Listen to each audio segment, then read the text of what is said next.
Hello everyone. सो क्या हाल चाल है? आई होप कि सब कुछ बढ़िया होगा, राइट? सो टुडेज जहाँ तक हमने टॉपिक को कवर करके छोड़ दिया था वहाँ से आगे बढ़ते हैं, है ना? वैसे भी काफ़ी छुट्टी मिल ही गया आप लोगों को, गर्मी की छुट्टी मना ही लिया है कि नहीं? क्योंकि स्कूल के दिनों में ऐसा ही होता ना कि जब भी बच्चे छुट्टी के बाद से आते हैं स्कूल या क्लास तो फिर उससे पढ़ने का इच्छा और भी कम हो जाता है, राइट?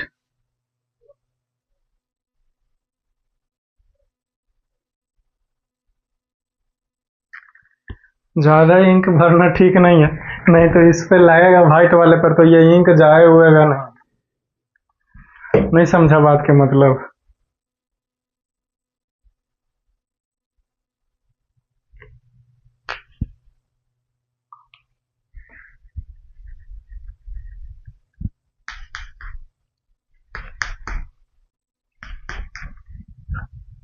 सो आगे देखते हैं हम लोग क्या करना है क्या नहीं करना है, ठीक ना? बोर्ड को साफ करने के लिए आई थिंक ये सही रहेगा। सो एक चीज पिछले क्लास में रह गया था और वो है कि इस पोम का जो हमारा पोएटिक डिवाइस था वो छूट गया था। सबसे पहले हम लोग एक क्वेश्चंस को डील करते हैं, समझिए। कुछ इसमें तो आपके बुक्स में एनसीईआरटी में बहुत सारे क्वेश्चंस दिए हुए हैं, बट उसमें से एक क्वेश्चंस को हम लोग डील करते हैं जो है इस पोम का मैसेज द ट्रीज वाले पोम का। लिखा गया है किसके द्वारा? एंड्रीन रीच के द्वारा, राइट? उसके बाद हम लोग पोएटिक डिवाइस को कर लेंगे, उसी टाइम करवा देने में ही भलाई था और आपको भी अच्छे से पता चलता, बट कोई नहीं, आप पोम तो देख ही लिए हो लाइन बाई लाइन। मैं बुक से आपको बोलूंगा आप मिला लेना, और उससे पहले कि मैं वो पोएटिक डिवाइस लिखाऊं या बताऊं, सबसे पहले हम लोग एक क्वेश्चंस को करते हैं जो कि मैंने होमवर्क में भी आई होप कि आई थिंक सो दैट कि हमने दिया था, राइट? सो ये कैसे मतलब खुल गया भाई? इसको हमने कसा था तो भाई खराब हो गया लगता है का।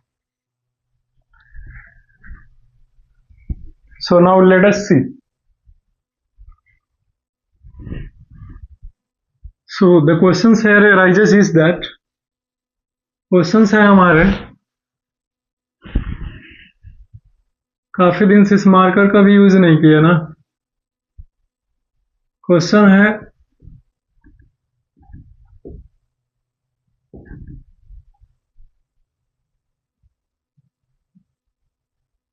What is the message of the poem the trees. Questions बढ़िया से आया है, एक बार बताओ तो। हाँ आ गया है, राइट? द ट्रीज वाले पोम का क्या मैसेज है बोलो? आंसर से लिखा देते हैं। So now starts writing. Answer हो जाएगा following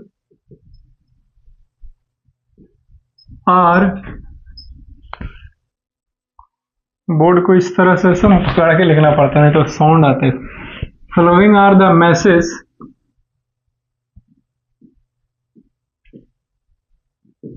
of the pome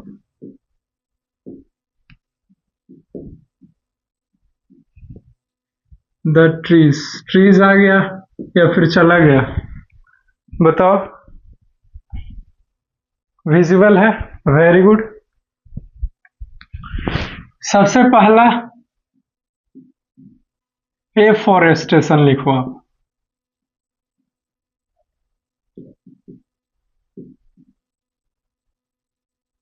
right?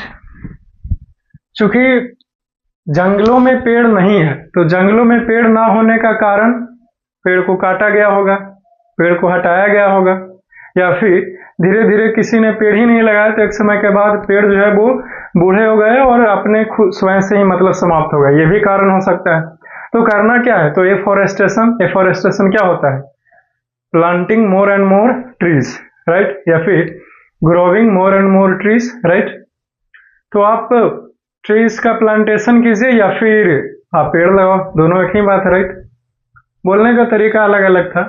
तो एफॉरेस्टेशन पर तो चला क्या होता है, पेड़ लगाओ, ठीक है, इसी को एफॉरेस्टेशन कहते हैं, खत्म हो गया, क्लियर। एफॉरेस्टेशन करना है।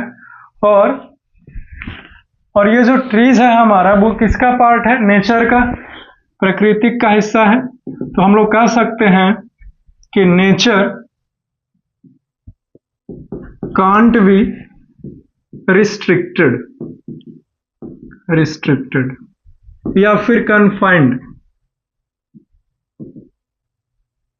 ठीक है। रिस्ट्रिक्टेड का भी मतलब कन्फाइंड होता है, कन्फाइंड का मतलब रिस्ट्रिक्टेड ही है। और एक लास्ट मैसेज,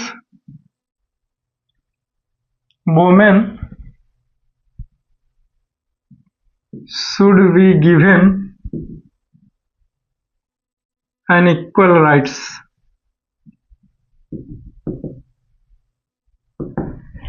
क्लियर। तो ये कुछ मैसेज था इस पोम का, द ट्रीज नाम का पोम था उसका, क्लियर। अभी हम लोग देखते हैं कि इसका क्या पोएटिक डिवाइस है, बट उससे पहले इस पोम को एक बार रिवाइज करवा देता हूं, फिर ये मैसेज जो है वो स्वयं समझ में आ जाएगा। सो ध्यान से सुनना, जो हमारा ट्रीज था उसको तुरंत से खत्म करने के लिए बोलोगे तो बहुत ही आसान है। पेड़ जो है वो घरों में लगाया गया है, आंगन में, बरामदे के पास में, ताकि घरों का खूबसूरती बढ़ सके। लेकिन ट्रीज जो है वो घरों से बाहर जाना चाहता है, जंगलों की तरफ मूव करना चाह रहा है, क्योंकि वो आजाद होना चाह रहा है, समझे। वो नहीं रहना, अब वो बंद होकर के नहीं रहेगा, अपने आजाद मांगेगा। तो ये तो पूरे ओरिजिनल पोम था, लेकिन इस ट्रीज वाले पोम का सिंबॉलिक मीनिंग था जो बता दिया। लेकिन हिडन मीनिंग क्या है ट्रीज वाले पोम का, तो जो वोमेन्स है, महिलाएं हैं, वो घर के बाहर जाना चाह रही है, इस दुनिया को एक्सप्लोर करना चाह रही है, देखना चाह रही है, समझना चाह रही है, और उसे भी आजादी मिलना चाहिए पुरुषों की तरह, कि वो भी कहीं बाहर जा सके और इस दुनिया को देख सके, जो कुछ भी हासिल करना चाहती है वो सब कुछ कर सके, जैसे कि एक पुरुष करता है, मैन करता है, राइट। तो ये तो हमने बता दिया, क्लियर।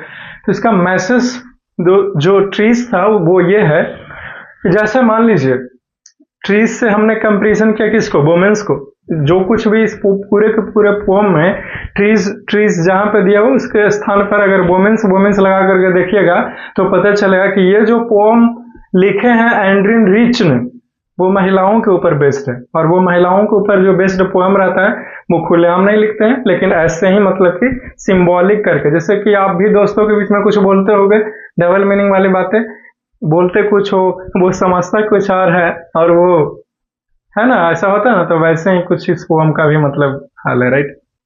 तो सबसे पहले तो पेड़ जाना चाह रहा है मतलब घरों से बाहर, तो सबसे पहले मैसेज तो हो जाएगा कि एफॉरेस्टेशन कीजिए आप, राइट।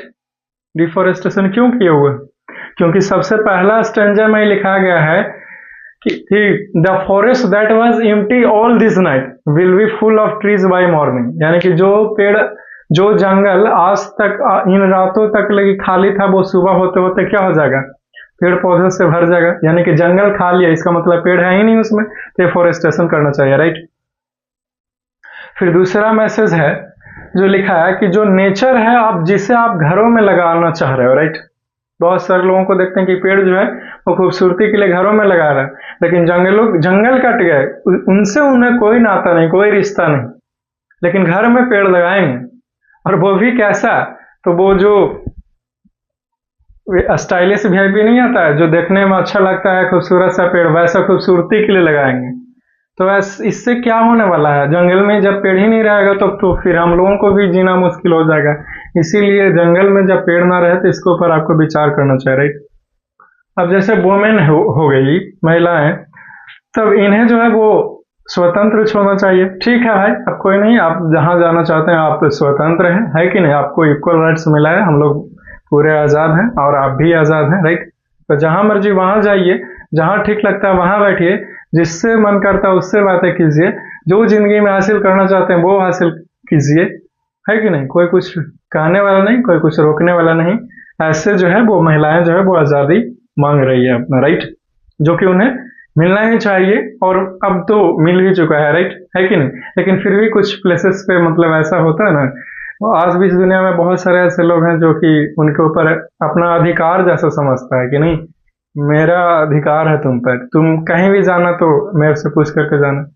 चाहे रिश्ते हो, चाहे दोस्ती हो, चाहे प्रेम हो, चाहे भाव हो, चाहे स्नेह हो, कुछ भी हो, लेकिन जब भी एक वुमेन की बातें होती है, राइट, तो उस पे क्या बोला जाता है कि कहाँ हो, कैसे हो, क्या हो, नहीं हो, कहाँ कहाँ गए थे, किससे पूछ के गए थे, ये सब कुछ इतना इतना पाबंदी थोड़ी किया जाता है। वो चूंकि वो बच्चे नहीं रहे, वो बड़े हैं, तो अगर उन्हें कोई प्रॉब्लम्स होंगे भी तो आपसे बता दिया जाएगा, है कि नहीं? आपको बार बार इस तरीके से करना उन्हें हो सकता है कि सही ना लगे, तो लेट हिम गो, जाने दीजिए, राइट। फ्रीडम जो है वो सभी को मायने रखता है। तो यही मैसेज था। ये तो मैसेज हो गया, राइट। अब समरी की बातें करें कि जो ट्रीज है हमारा, उसका समरी क्या है। तो कोई तुमसे पूछा कि द ट्रीज, उसका मैसेज क्या था, तो ए फॉरेस्टेशन, पेड़ लगाओ, क्योंकि सबसे पहला लाइन में लिखा गया पोम के कि the trees that were empty all this night, यानी कि आज इन दिन रातों तक लगी पेड़ खाली है, वो सुबह होते होते भर जाए, यानी कि पेड़ नहीं है, तो क्या करना है, फॉरेस्टेशन, पेड़ लगाना पड़ेगा। दूसरा, आप नेचर को घर में बांध के नहीं रख सकते, पेड़ है वो उसे जंगल में ही पसंद है, जंगल में छोड़िए, वो बड़ा होएंगे, राइट। और तीसरा है कि वोमेन्स जो है वो अपना राइट्स मांग रहे हैं, तो उन्हें जो है वो आजाद छोड़ दीजिए। जैसे पेड़ जो है वो जंगल में जाना चाह रहे हैं घर से बाहर, महिलाओं भी घर से बाहर जाना चाहती है इस दुनिया को एक्सप्लोर करना, सो लेट हिम गो, जाने दीजिए, क्लियर, तो खत्म होता है। अब बात करते हैं इसका समरी का, तो समरी देख लो, ये लिख लिया होगा, मिटा दे। Have you written this, can I erase it?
Summary एक बार हम लोग लिख लेते हैं, ठीक ना।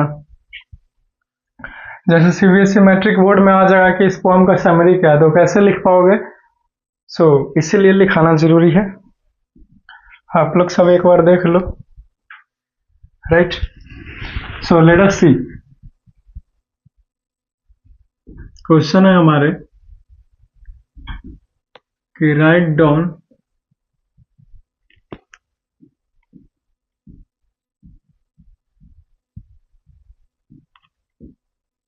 summary of the poem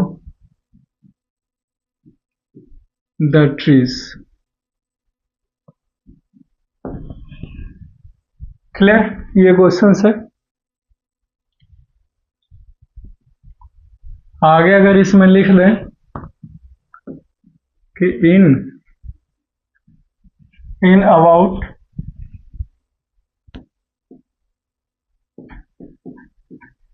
100 to 150 words,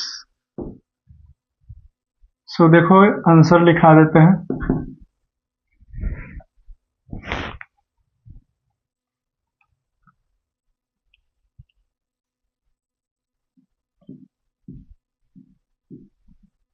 In so far as the summary of the poem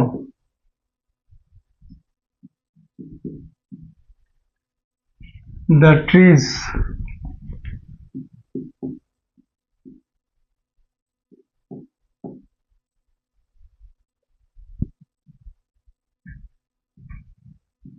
is concerned,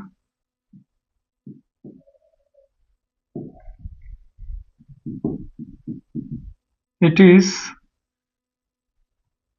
a very didactic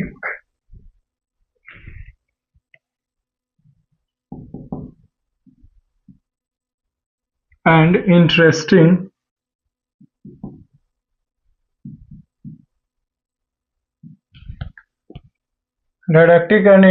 poem. The poem has been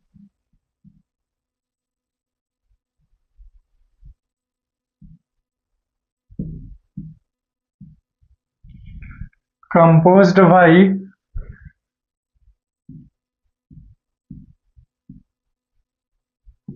a great poet named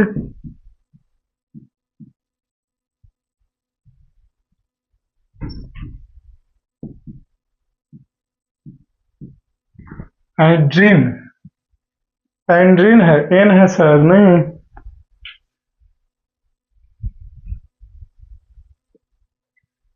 एड्रीन rich.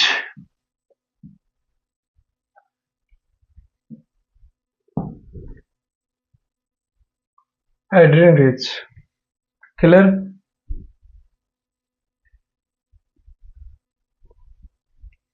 एक लाइन एड्रीन रिच के बारे में लिख लीजिए। यह जो एड्रीन rich है यह एक महिला पोम है, ये फीमेल है ना कि मैन है, ये समझे। तो इसीलिए यहाँ पे सी लिखेंगे। सी इज अ ग्रेट पोएट, ये भी एक बहुत अच्छी कवि थी।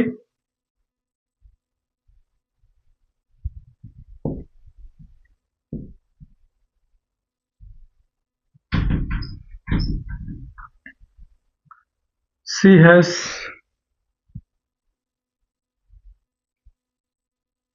has composed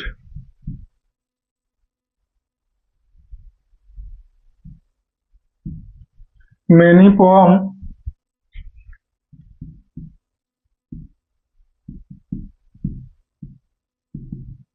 in which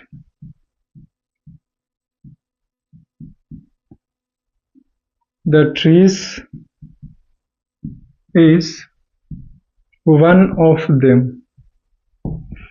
इन्होंने बहुत सारे कविताओं को लिखा है जिसमें से द ट्री जो है वो उसमें से एक कविता है। यहाँ तक क्या लिखा हमने वो समझ लो। In so far as the summary of the poem the trees is concern, जहां तक की बात करें जो समरी है इसका द ट्रीज का, तो वो सबसे पहले तो वो पोएम जो है वो बहुत ही डायडैक्टिक को हिंदी में शिक्षाप्रद कहते हैं, तो वह एक शिक्षाप्रद और बहुत ही रोचक कविता है। और ये जो पोएम है वो लिखा गया है किसके द्वारा, एक महान कवि के द्वारा जिसका नाम है एड्रीन रिच। ठीक है, फिर लिखा कि सी इज ए ग्रेट पोएट, यानी कि वह एक बहुत ही महान कवि थी। सी हैज कंपोज्ड मेनी पोएम, उन्होंने और वह बहुत सारे कविताओं को लिखी है जिसमें से द ट्री जो है वो एक कविता है जो आपके सिलेबस में है जिसे हम लोग पढ़ रहे हैं, राइट। फिर पैराग्राफ चेंज करके लिखेगा कि in the poem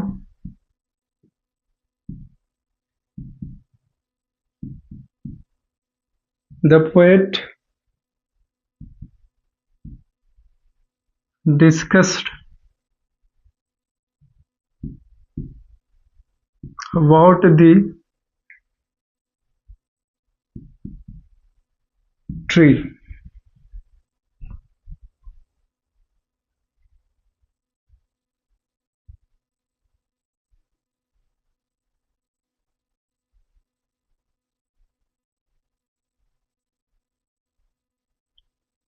Here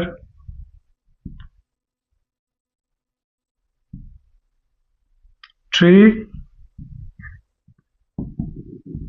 do not want to live in a house,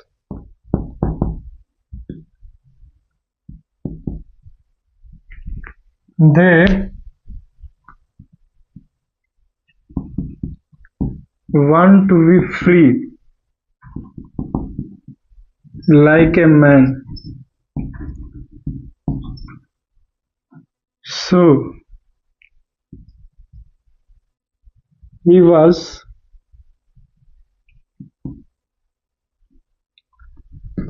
so they were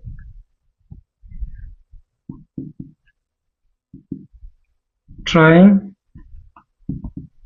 to be free in order to go inside the forest.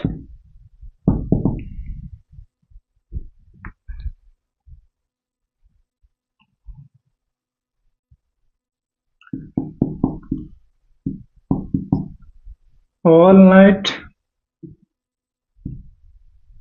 the trees bark to be free. Their roots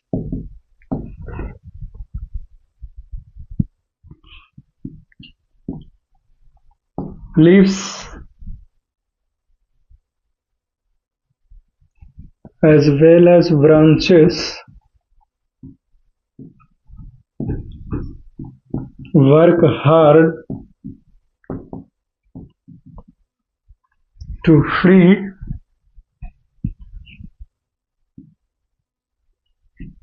from the cracks.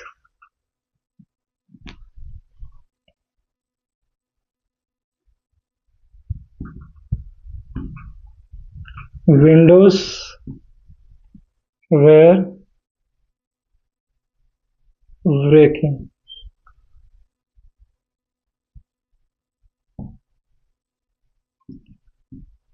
Now,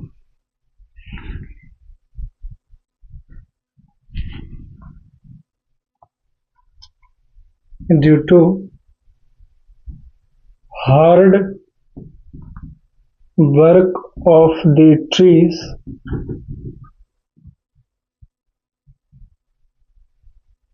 they get tired. यहाँ तक लिख लो, फिर हम लोग आगे बात करते हैं, ठीक है।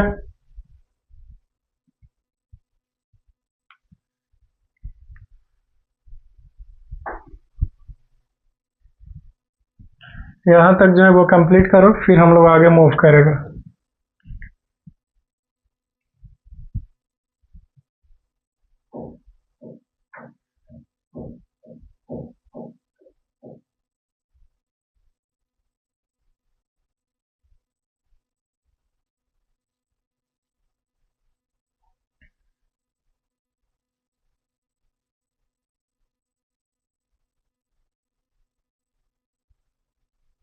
ठीक ना। तो यहाँ से लेकर यहाँ तक हमने क्या लिखा है वो एक बार समझ लो। हमने लिखा है कि पोअम की बातें करें तो पोअम में जो पोएट हैं एंड्रिन रिच, उन्होंने पेड़ों के बारे में डिस्कशन किया है। उन्होंने बताया है कि किस तरह से जो ट्रीज है वो अपने आप को घरों से जंगलों की तरफ जाने के लिए बेताब हो रहे हैं और वो हर संभव प्रयास जो है वो कर रहे हैं ताकि अपने आप को फ्री कर सकें घरों से जंगलों में जाने के लिए। क्लियर है?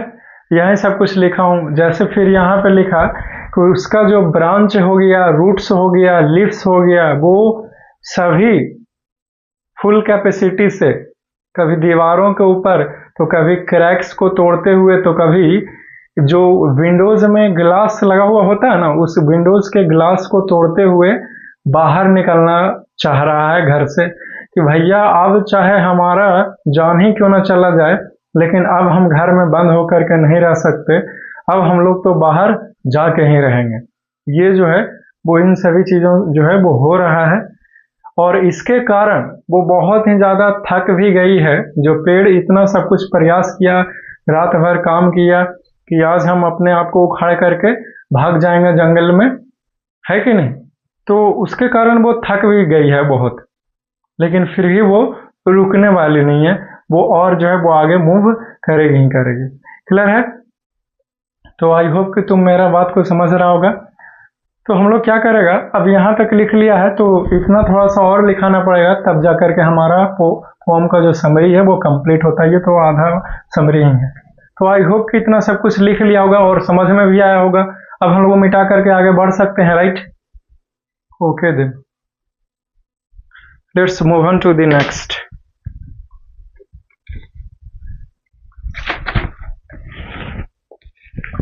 ठीक है, मिटाएं।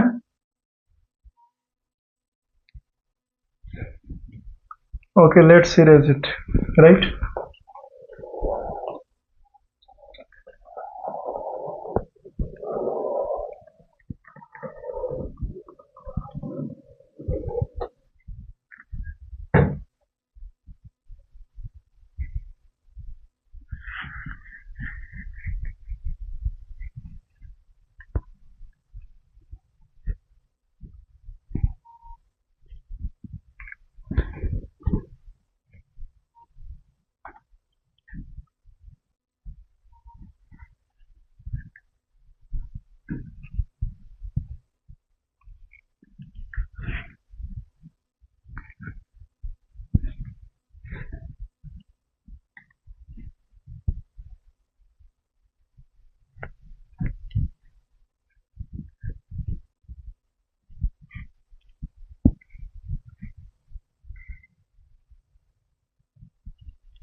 सो आगे हम लोग लिखते हैं, समझ गए?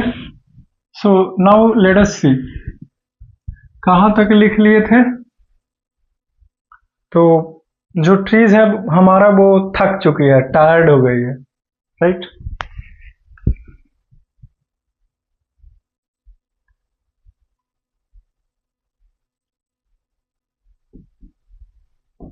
The poet was sitting inside a room whose door opened to the veranda.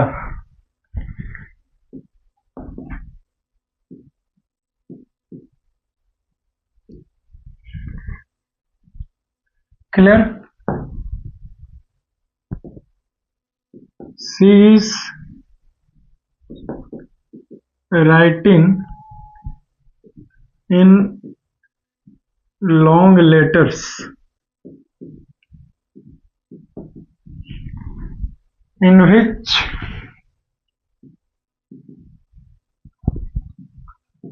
she scarcely mentions the departure of the trees from the house.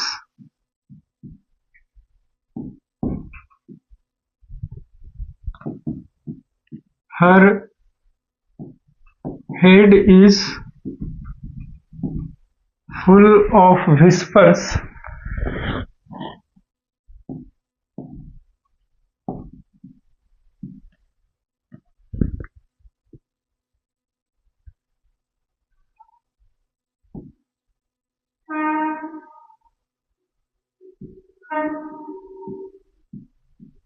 that tomorrow will be silent.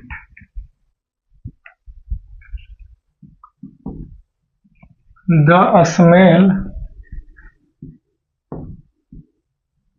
of roots and lichens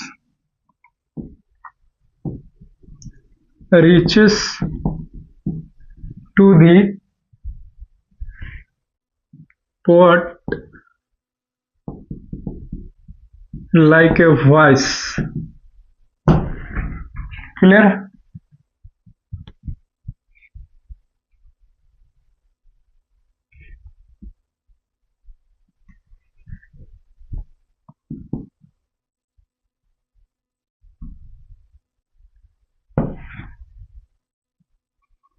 And finally,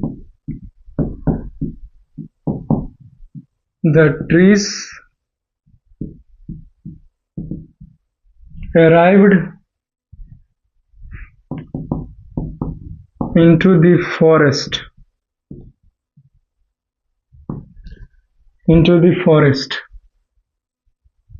clear है?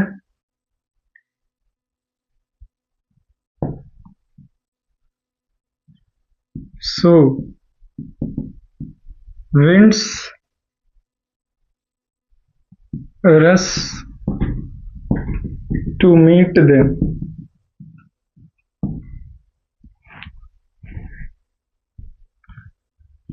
And now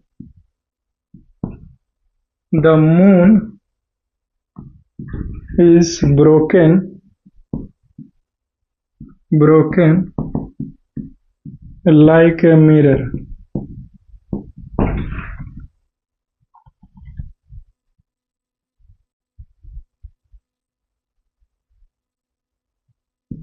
The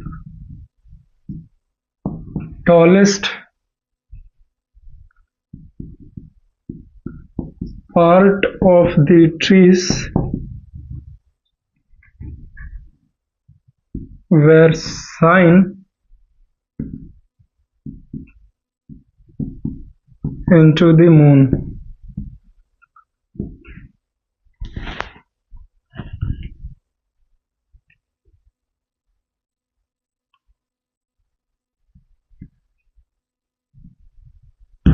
Paragraph change.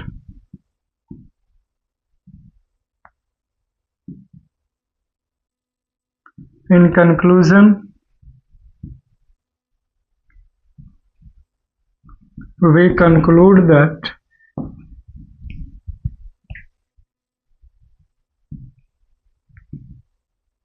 we should plant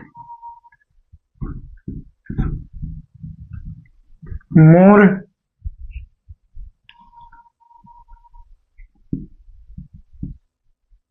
trees.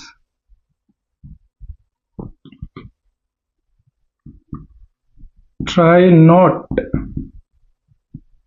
to cut a tree because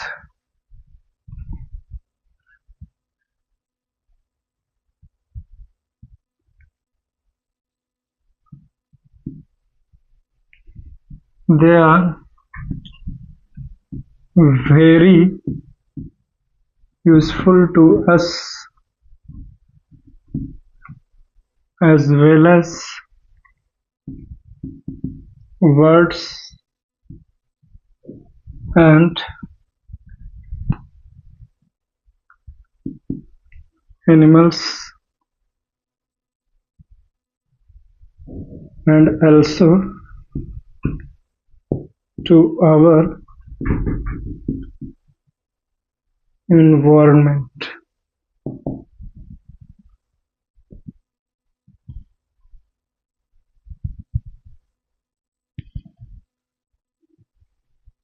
We know that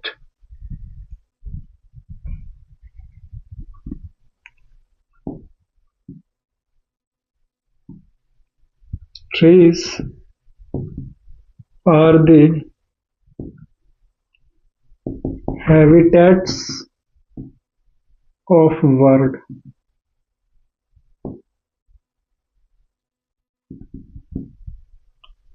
Jungle is the habitat of wild animals. That's all. इतना लिख दोगे ना तो 8 number मिल जाएगा, या फिर जितने भी मार्क्स के रहे आपको जो है वो फुल मार्क्स मिल जाएंगे। समझे? बात को समझे ना? एक बार देख लो कि क्या क्या लिखाया हूं, नहीं तो फिर कहो कि सर मैं समझा ही नहीं, लिखा तो दिए। देखो यहां से लेकर के यहां तक मैंने क्या लिखा है कि जो पोएट है हमारा, जो कवि है, वो बैठी हुई है एक कमरे में जिसका डोर्स जो है खुलता है बाहर बरामदे की तरफ।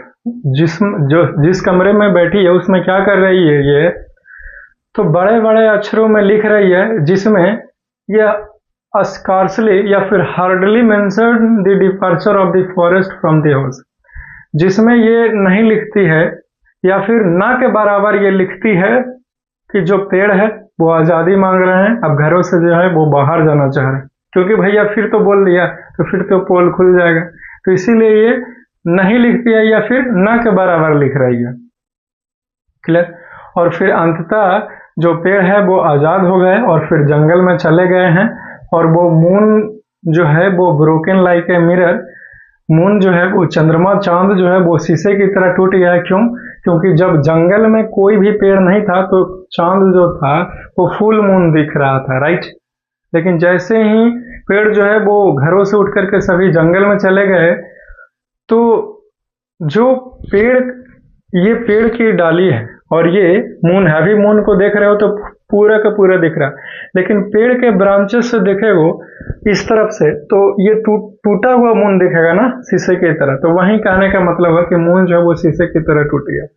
इसका मतलब है कि पेड़ जो है वो अब जंगलों में चला गया। तो जैसे ही जंगल में गया तो फिर जो हवाएं थी वो मिलने के लिए आती है कि अब आप आज़ाद हो गए, कॉन्ग्रेचुलेशंस।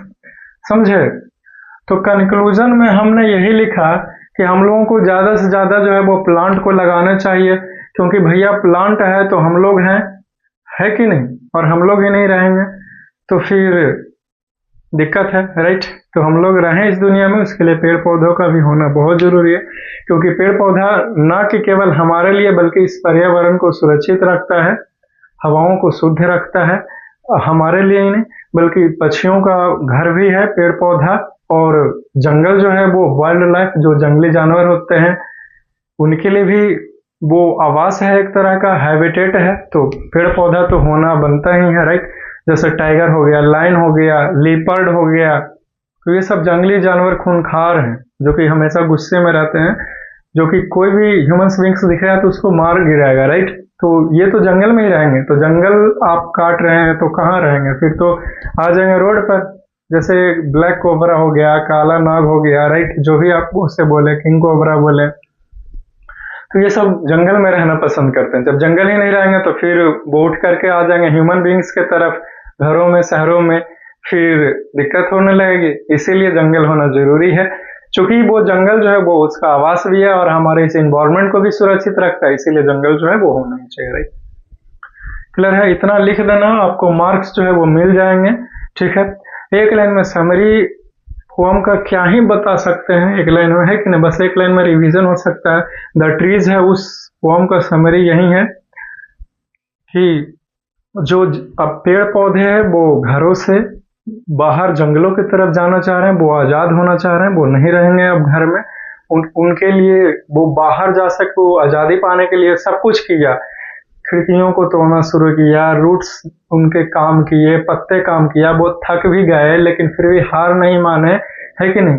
वो चलना सीख भी रहे थे, वो लड़खड़ा कर चल रहे थे थकावट के कारण, लेकिन फिर भी वो चल रहे हैं, है कि नहीं? जैसे ही आज़ादी मिला, हवाएं जो है वो उनसे मिलने के लिए आई कि मुबारक हो, है कि नहीं, कि अब आप आज़ाद हो गए हैं, राइट?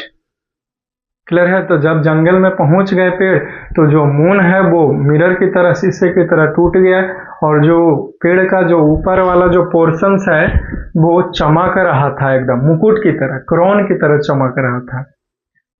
तो ये समरी था, हमने लिखा दिया पूरे, शॉर्ट में आपको समझा भी दिया, ठीक है, क्लियर है। तो ये सब कुछ चीजें हैं।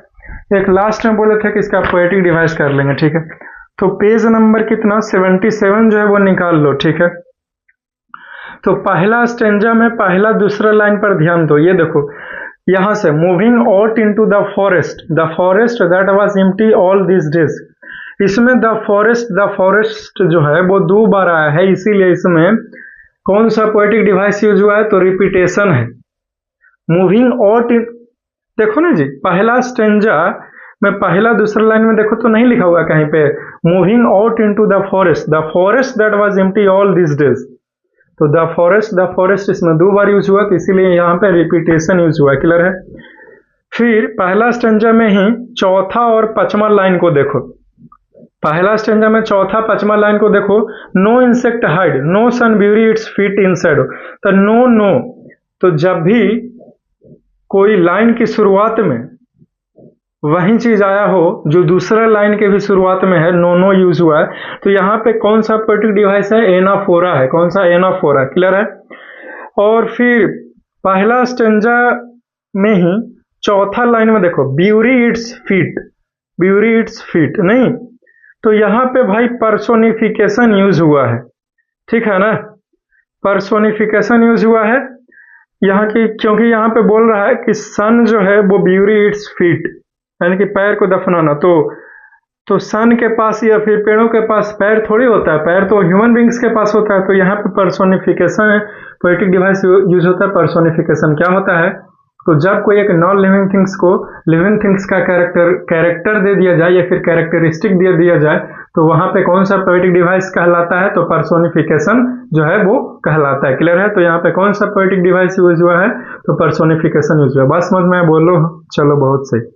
यहाँ पे पहला स्टेंजा में देखता है तो moving out into the forest, तो पेड़ जो है वो थोड़ी मूव कर सकता है, मूव तो करता है यहाँ ऐसे, यहाँ पे नहीं, सिर्फ यहाँ पे होगा ब्यूरी इट्स फीट, ठीक है, क्लियर।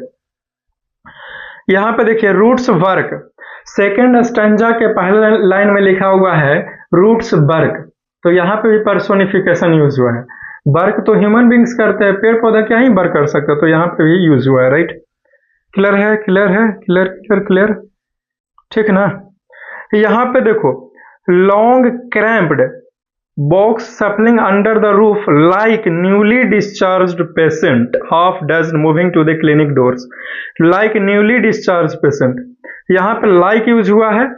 सेकेंड स्टेंजा के लास्ट थर्ड लाइन में देखो, सेकेंड स्टेंजा के लास्ट थर्ड लाइन में देखो, तो यहाँ पे लिखा हुआ लाइक न्यूली डिस्चार्ज पेशेंट, तो लाइक यूज हुआ है, तो जहां पे लाइक यूज होगा वहां पे तो सिमिली है। कौन सा पोएटिक डिवाइस, सिमिली, क्लियर है, आंख बंद करके, क्लियर हो गया, और तो कुछ है ही नहीं।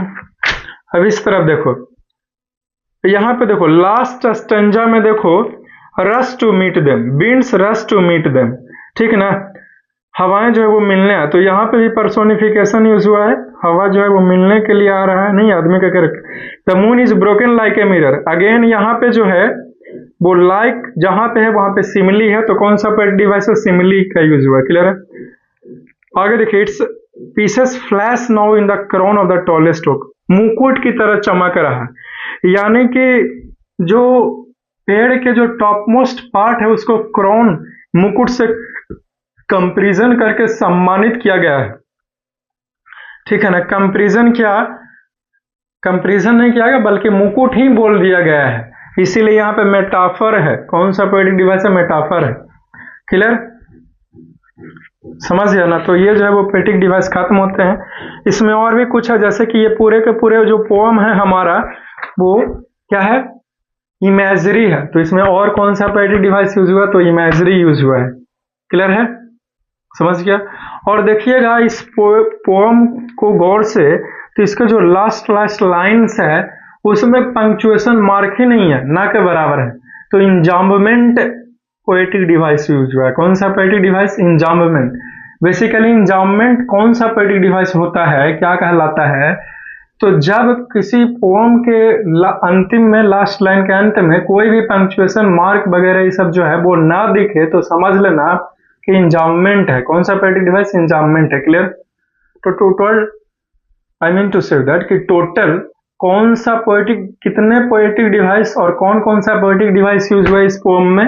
तो सबसे पहले बताया रिपीटेशन, फिर बताया एनाफोरा, पर्सोनिफिकेशन और क्या? इमेजरी, इंजाममेंट। 5 गो टोटल, 5 गो और भी लगता है बताया नहीं, सिमिली हो गया, फिर मेटाफर हो गया। तो ये सारे के सारे पोएटिक डिवाइस जो है वो यूज हुआ है। समझ गए? और क्या ही बोलूं, ठीक ना? तो अच्छे से पढ़िए, मन लगा करके पढ़ो। जो भी पोम्स इस बुक से, द फर्स्ट फ्लाइट, इस बुक से जो भी पोम हमने करवाए हैं उन सभी पोम कि हमने summary, message, NCERT questions, practice paper से क्वेश्चंस सब हमने करवाया। और ये हमारा गारंटी है आपसे, ये हम बोल सकते हैं आई कांटेक्ट करके कि आप इतना कर लिए हैं जितना हमें लेक्चर्स में बताया, आपको पढ़ाया है, हर क्लास अटेंड कर लिए, हर क्वेश्चंस का सॉल्यूशंस करवा दिया हूं, इतना कर लोगे। बोर्ड मार्क्स, बोर्ड में जो मार्क्स है वो कट नहीं होगा, एक भी क्वेश्चन कुछ भी छूटने वाला नहीं। अगर सभी ईमानदारी से आप बस रिवाइज करते रहना भाई, क्योंकि भूल जाओगे तो उसके लिए तो हम कुछ कर ही नहीं सकते हैं, है कि नहीं? क्लियर? तो इस चीज का ख्याल रखना, ठीक है? और कोई कुछ भी पूछना रहे आप तुरंत पूछ लेना, इस बुक से कुछ भी पूछना हो तुरंत आप पूछ सकते हो, या फिर जो हमारा प्रैक्टिस पेपर है जो अभी करवाने ही वाला हूं, ठीक है, तो उससे भी पूछ सकते हो। क्लियर है? तो अब चलते हैं। आई होप कि ये सब कुछ लिख लिया होगा, लिख लिए होगे, right? So see you soon in the next class, and for that you must do it. Have a nice day, enjoy your day, take care.